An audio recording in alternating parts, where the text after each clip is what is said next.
much. Ladies and gentlemen, good morning.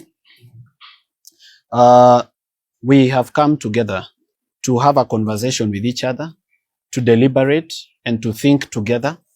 First, let me make it clear from the very beginning that we come from very different political parties.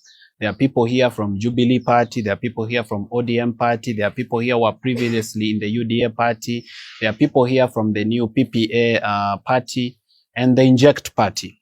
As the party leader of Inject, we've come together to discuss, to have a movement of youthful voices and youthful leaders who can be an alternative to the corrupt government and the crooked opposition. As you see, the state of our country right now is people are trying to look for lesser devils and to try to look for leadership where it cannot be found. They want to replace a problem with another problem. And what we are saying is the problem cannot be the solution to the problem. We as the youth of this country, we have enough votes to be president, to be deputy president, to be member of parliament in all the 290 constituencies, and to win all the senatorial and women rep positions and governor positions in this country. We are not in doubt.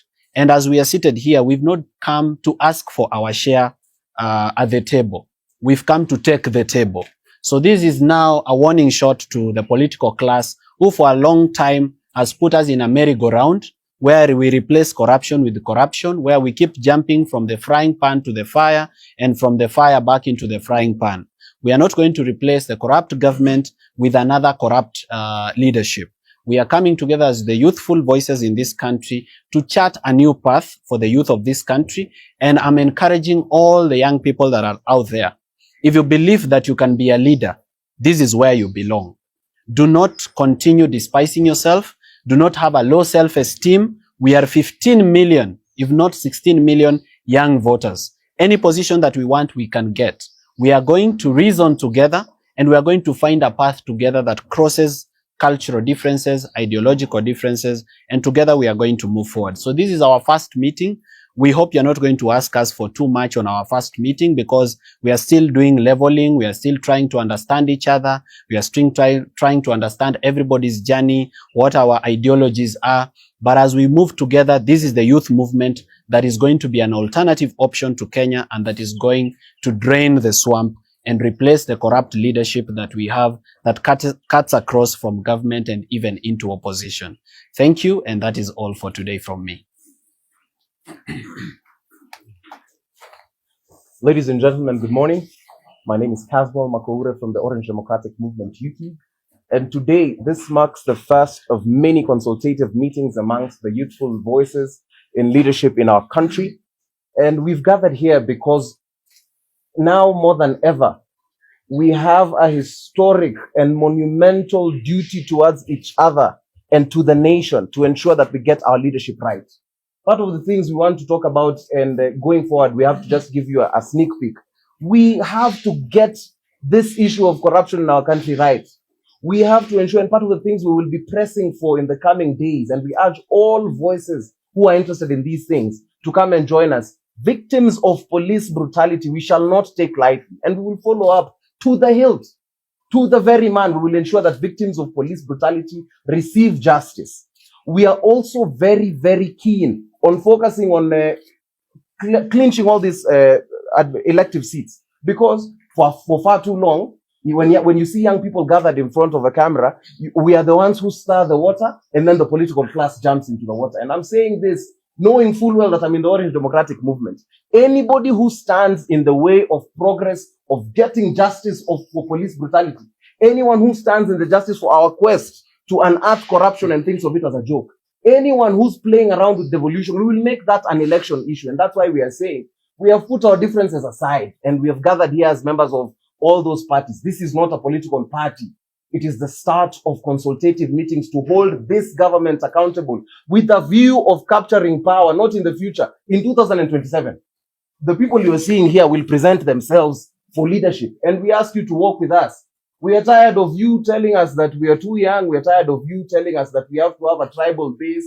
Those bases that you're talking about, all of us from the houses we come from, we have found and devised strategies to come together, and we're inviting everybody, including members of civil societies. And I'm here to say there's this nonsense that people are peddling on social media where you want to call everybody a project. we are not afraid.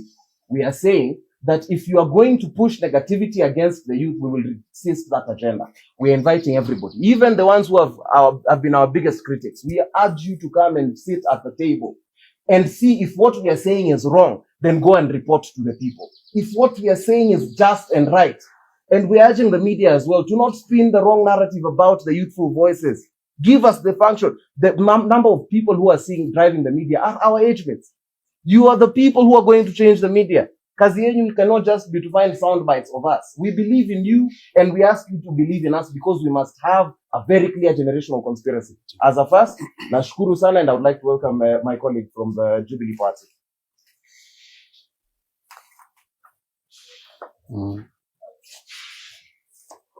My name is Angel Muthia. I'm the chairperson of the Jubilee League.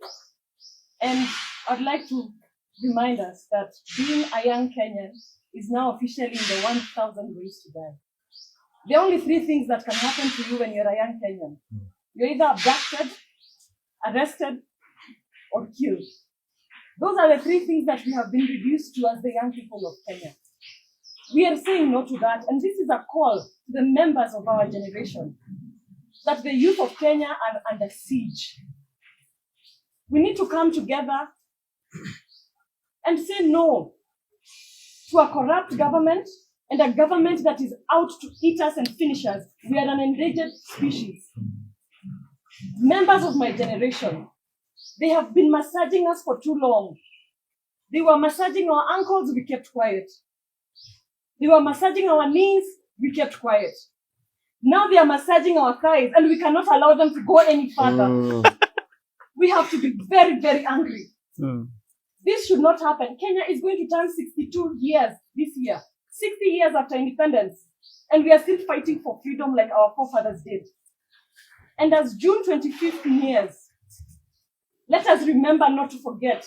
Let our spirits linger and remember the young people who died on June 25th in 2024. Their deaths must count for something. Their deaths must count for something. Their deaths must count for something. Thank you.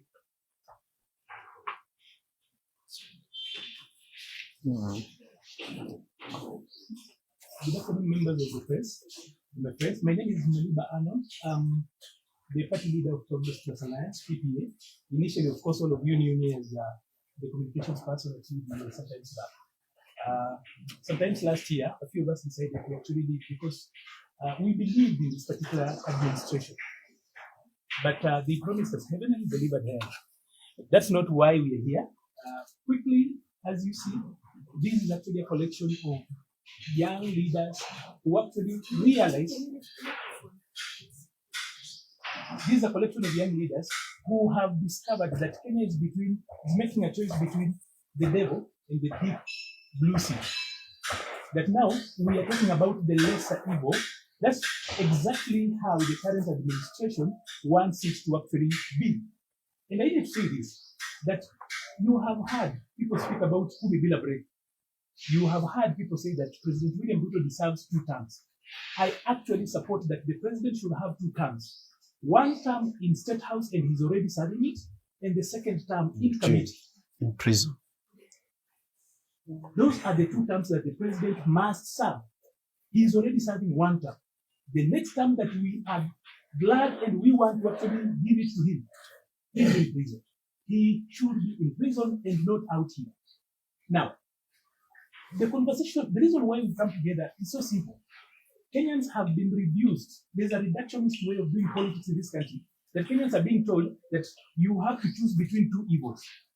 That you have to choose and discuss about changing a prison warden. That we're talking about this warden is good and warden B is good, warden A is bad. No one is talking about prison break.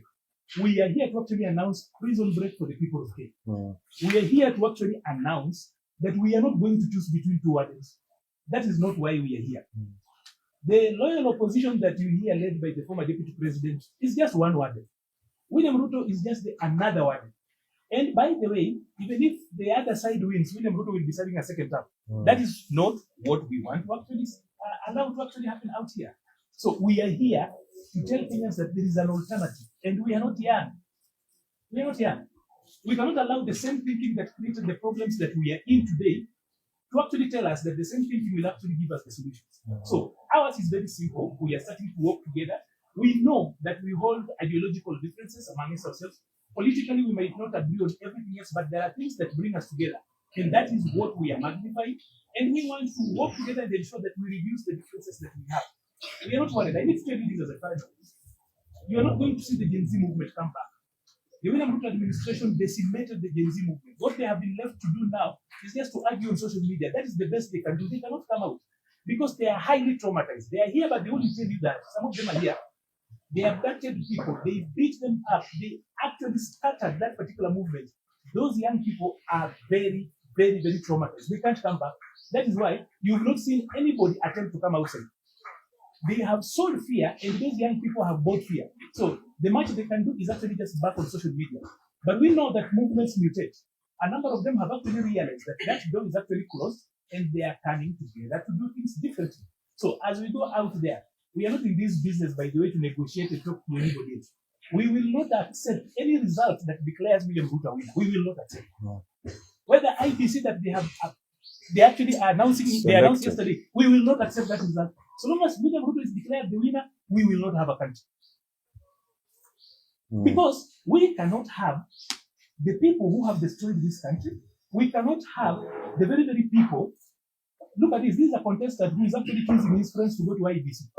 We do not have confidence in that IBC because those are William Ruto's friends. Whatever was happening there was simply a PR exercise. They already had sat down and decided. You could tell people with deep political connection, relatives of some of these people, you can tell who and who on that particular list belongs to which side of the political divide. So long as any result shows up and it says William Ruto is the winner, we will not accept. If a result comes out and it says that Gachagua is the winner, we will not accept because those people are the same. Just the other side of the same coin. We are not going to accept anything that declares any of these legacy politicians the winner. That particular result will be rejected. And we have got so many people we are working with. We have decided to actually just come out because we realize that as a country, even for police, you had people talk about the police brutality, the killings of Gen Zs. You now realize that Kenya has got 2 police units. There is a police service that serves the elite. See how they have actually fast-tracked the honorable Ondowere's killers. Very fast, very efficient. That is the police service. But when young people ask questions, they need the police force. So we have got the police force for the citizens and a police service that serves the elite. They even have found the weapon that murdered him. They have captured everybody else. But a year since young people were shot, no one has done anything. No one has said anything. So for us, we are pursuing a national transformation. There will be no national transformation if William Ruto is the president. There will be no national transformation if any of those other legacy politicians are winning. It must be our generation. And we are going to pursue that particular end by all means. First of all, constitutional, but I wouldn't lie to you that that is the only option we are looking at. Any other option is on the table. Someone else who wants to make anything after? A very good morning to all of us. This is Panyamambo here. What has happened today is simple but significant. Young people have met. Young people have agreed to journey together. For a long time, nyinyi wa Kenya mmekuwa mkituambia kwamba mnataka kuona a third alternative. Mmekuwa mkisema kila siku you are tired of the same recycled politicians. Here we are. Wa Kenya, we are offering ourselves to you as that third alternative that you have always been asking. And all we are telling you is we are coming to you. Unajua mmezoea kutuona kwa media. This is a different thing altogether. We are coming to a town near you. We are coming to a market near you. We are coming to a church near you. And for everybody who was saying, who is the third alternative? Here we are. So we have the Ruto regime. We have those people who are in the opposition. And then we have fresh, young leaders who are not tainted by any form of rubbish. And they are telling you, here we are, we want to work together. Wakenya na waomba, cha kwanza mtukubali. Cha pili mtushike mkono. We don't have Land Cruisers to come on top of. We don't have big speakers. We don't have money to splash. But we are coming to you as we are. And the reason we are coming to you